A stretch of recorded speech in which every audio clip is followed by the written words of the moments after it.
karena baru cut loss malah naik. Kalau nggak di cut loss, ARB-nya lanjut naik ke 30%. Ya kan? Jadi hal-hal seperti ini bikin scalper yang belum siap ini akan semakin tergerus dananya. Nah, kalau mereka tidak mulai belajar yang namanya swing trading ataupun berinvestasi, lama-lama bisa habis dana ini. Makanya seperti yang saya bilang, angkatan COVID ini, ya para trader ataupun investor deh, harus mulai terus belajar bahwa market itu tidak selamanya itu bull, yaitu ada fasenya bear market, di mana semua itu rasanya kalau dibeli itu rugi. Ya kan kebalikan. Kalau bull itu kan beli apapun, gak usah mikir untung. Kalau bear market, itu mau analisa udah teliti pun masih bisa rugi. Makanya money management yang bermain. Jadi kalau kita berharap setiap tahun pasti cuan, kita ya masih terlalu ibaratnya itu ya euforik dengan yang tahun 2020 kemarin. Tuh. Jadi selama bear market kita itu perlu meminimalisir kerugian. Ya karena kan kita ada benchmark.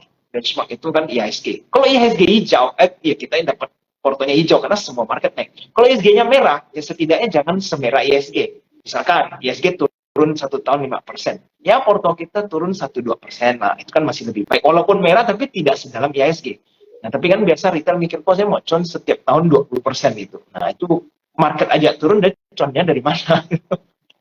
Iya kan? Ibaratnya kan seperti itu. Gitu. Wow.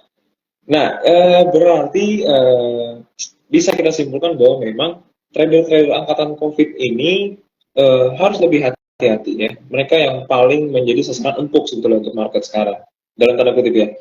Karena mereka sempat dimanja oleh market pada tahun 2020 ya. Beli apa aja cuan gitu ya. Dan kita memang melihat waktu COVID itu dalam sekali ISG-nya, setelah itu pas recovery juga V-shape gitu ya, sepertinya naiknya tinggi sekali gitu kan, beli apa aja naik gitu. Nah, memang waktu itu kita perhatikan juga pertumbuhan jumlah investor di Indonesia itu bertumbuh cukup besar pada tahun itu ya Pak ya, karena memang mungkin promosinya mungkin memperkenalkannya gampang sekali gitu kepada orang-orang bahwa beli saham aja pasti cuan. Ya memang benar gitu pada waktu itu, tapi kalau sekarang kan kadang bisa berubah ya Pak ya. Nah, ini teman-teman harus move on, betul. Nah, ini suatu masukan atau peringatan buat teman-teman yang mungkin angkatan COVID nih, trader angkatan COVID yang mungkin bergabung. Ini bisa mulai disimak dengan baik-baik ya, karena market sekarang sudah berbeda dengan tahun waktu pertama kali mungkin teman-teman baru pertama kali masuk ke industri saham ya. Karena waktu itu memang beli apa aja profit, dan sekarang semuanya sudah mulai berbeda, kembali ke normal, jadi bisa lebih belajar lagi, adaptasi lagi gitu. Nah, oke, so kesimpulannya adalah bahwa memang ini kebijakan ini juga mempengaruhi, karena khususnya untuk investor-investor legend yang mungkin sudah bermain cukup lama, itu tidak akan mempengaruhi mereka berubah ya dari saham gorengan ke saham yang mungkin blue chip gitu ya. Nah, menurut Pak Albert sendiri ya, investor kita ini sudah sesiap apa nih dengan kebijakan ini? Mungkin tadi sudah sempat dijelaskan sedikit, tapi mungkin bisa dijelaskan lagi, khususnya investor angkatan COVID ya, mungkin apakah sudah siap gitu ya mereka untuk menghadapi atau beradaptasi dengan perubahan kebijakan saat ini? Apakah waktunya sudah tepat ya? Siap atau tidak ya, saya tidak tahu ya keadaan market sekarang, sisanya tradernya angkatan apa, tapi saya rasa mau nggak mau mereka akan beradaptasi. Karena kalau mereka tidak beradaptasi mulai dari sekarang, dalam 1-2 tahun mereka akan wipe out. Saya percaya sekali bahwa trader yang tidak beradaptasi dengan keadaan sekarang dan masih belum move on dengan keadaan COVID, pasti mereka akan habis di porto. Portonya akan tergerus habis. Jadi ya teman-teman semua di sini persiapan untuk adaptasi dengan market yang sekarang ini. Oke, so itu dia, perlu diingat teman-teman, siap tidak siap harus siap gitu ya. Ini peringatan, siap tidak siap harus siap, karena memang market tidak pernah peduli mungkin ya bahwa apakah investor ini sudah pada siap atau belum. Yang pasti kebijakan yang keluar ini harus kita adaptasi gitu ya Pak ya. Nah, oke, langsung saja nih Pak, kita mau tahu ya Pak, tips and trick dari Bapak langsung sebagai seorang scalper yang berpengalaman. Kita mau tahu, tolong ajarkan, berikan tips and trick atau strategi trading seperti apa yang harus kita lakukan nih, gitu ya, supaya kita tidak terjebak di saham yang ARB, supaya kita bisa tetap dapat cuan, atau mungkin secara tidak sengaja katakan kayak memang kita terjebak di saham ARB nih. Nah, bagaimana kita harus bertindak tuh seperti apa gitu ya Pak? Boleh dibagikan? Oke. Ya, tapi saya mau meluruskan dulu bahwa saya itu bukan seutuhnya seorang scalper ya. Dimana saya itu sudah membagikan porto saya, ada bagian yang trading dan ada bagian invest. Jadi Oke. perlu diketahui bahwa invest itu sangat diperlukan juga buat teman-teman. Kenapa? Karena invest itu justru yang lebih aman dan sekali profit bisa tebal. Teman-teman bisa berpotensi mendapatkan cuan 200%, 300% ya. Contoh kayak saya sempat untung banyak kan kayak di TMG itu, di batu bara pada saat Wow. zaman perang gitu ya, kan udah hot terus sampai tahun ya awal tahun ini gitu kan, itu udah cuannya berapa ratus persen itu. Ya saya nggak perlu di trading in and out scalping, nggak perlu, karena sudah cukup yakin time frame-nya seberapa dan bisa memberikan kita cuan yang cukup besar. Jadi kalau teman-teman yang memang khusus scalper, nah beda juga dia punya strategi, di mana teman-teman itu yang penting disiplin sih. Disiplin dalam arti apa? Money management, targetnya jelas, cut loss-nya juga jelas. Jadi kita bukan abu-abu ya udah masuk tuh tanda tanya. Saya habis masuk ini bakal cuan nggak ya? Atau saya harus cuan nih keluarnya? Karena kalau punya pemikiran bahwa saya setiap balik saham harus cuan keluarnya, biasanya sekali turun nggak di cut loss. Ini kalau nggak di cut loss, bakal ruginya tuh terlalu besar. Dan scalper tidak boleh gampang rugi. Kalau tiba-tiba dia habis dananya, dia mau scalping gimana pun susah buat balikin modalnya. Gitu. Oke. Nah, tadi sudah diluruskan bahwa memang berarti kita harus memisahkan ya Pak ya. Ada kita bisa scalping juga, bisa swing trading juga, bisa investasi juga.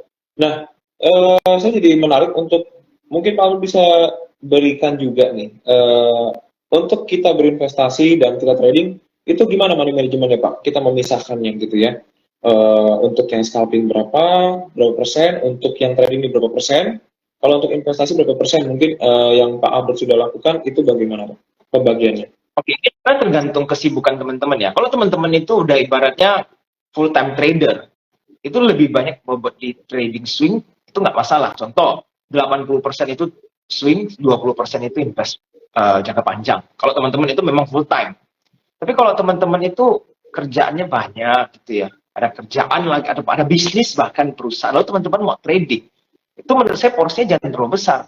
Jadi lebih cocok ya mungkin ya 30%, 40% di trading. Karena teman-teman kan pasti susah untuk memonitor dia punya pergerakan berita, pergerakan broker summary, pergerakan macam-macam gitu kan.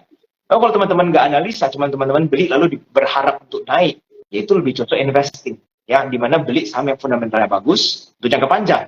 Jadi jangan teman-teman malah udah tahu sibuk banyak kerjaan tapi maksain buat trading karena mikirnya kalau saya trading lebih cepet cuan. Nah, adanya malah cepet loss dan akhirnya teman-teman malah trauma di dalam market. Jangan seperti itu.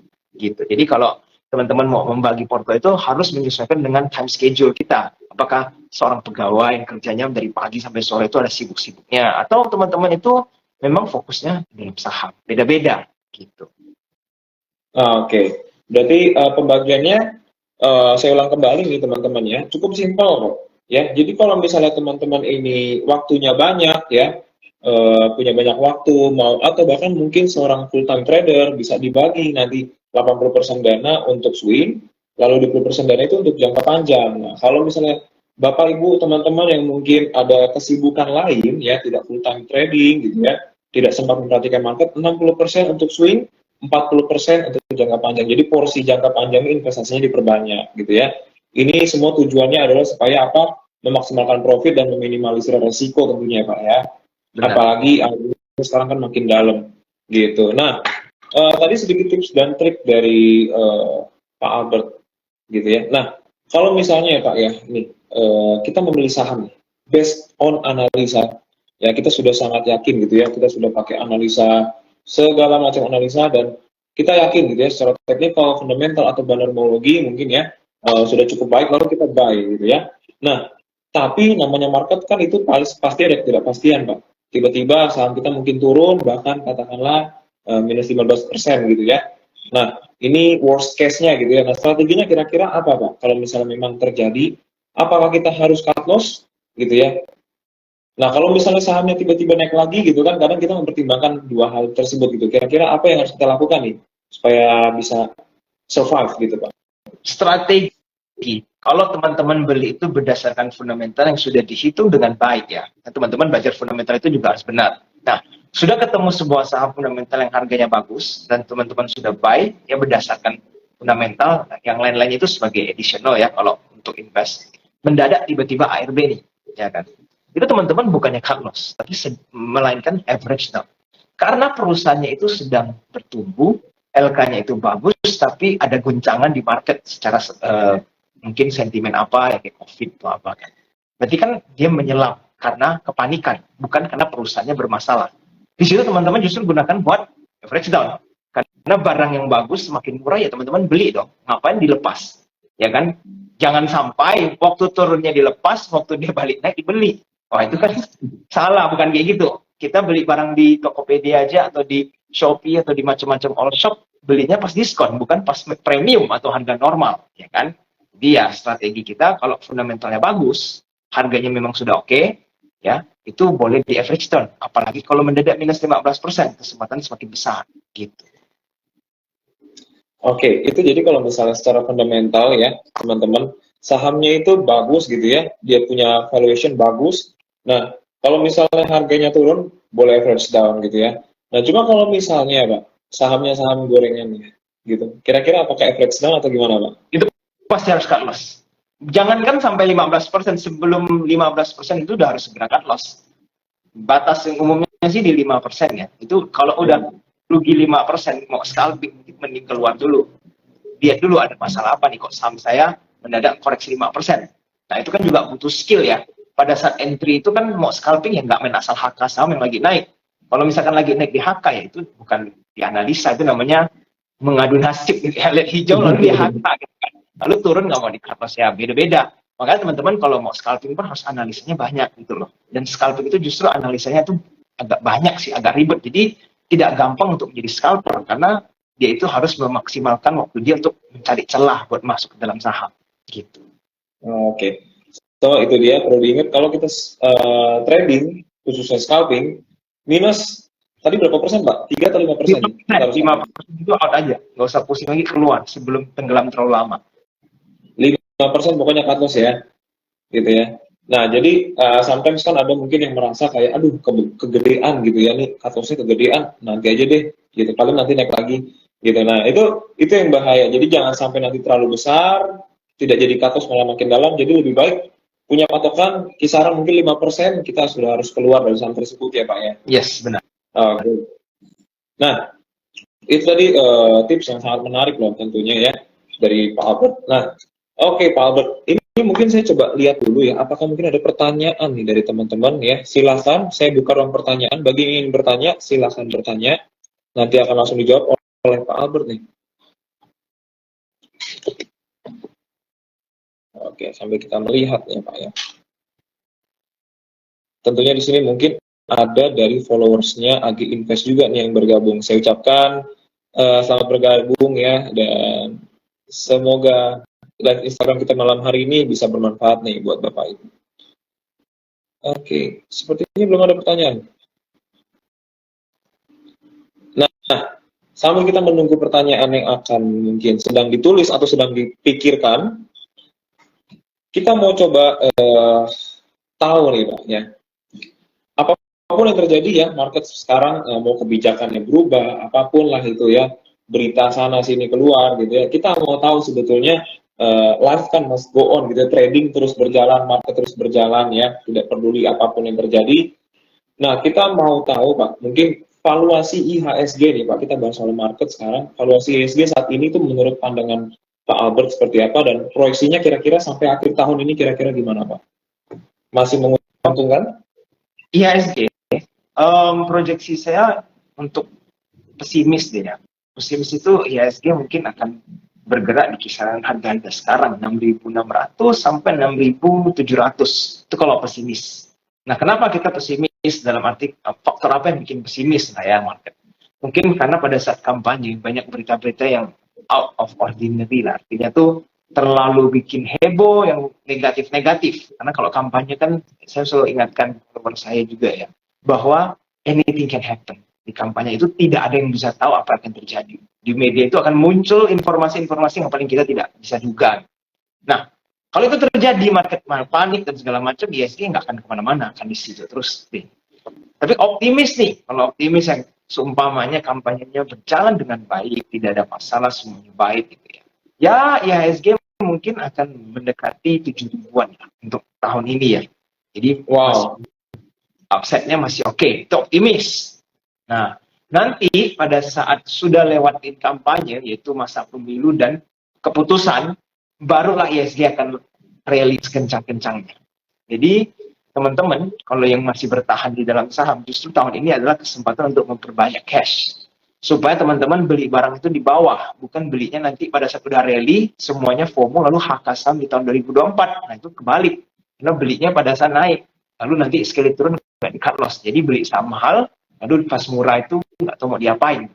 Nah, justru sekarang banyak yang murah, teman-teman yang mulai analisa, carilah saham-saham yang berpotensi dan yang masih murah, nanti di hold lah sampai selesai pemilu. Nah, itu biasa profitnya bisa bagus.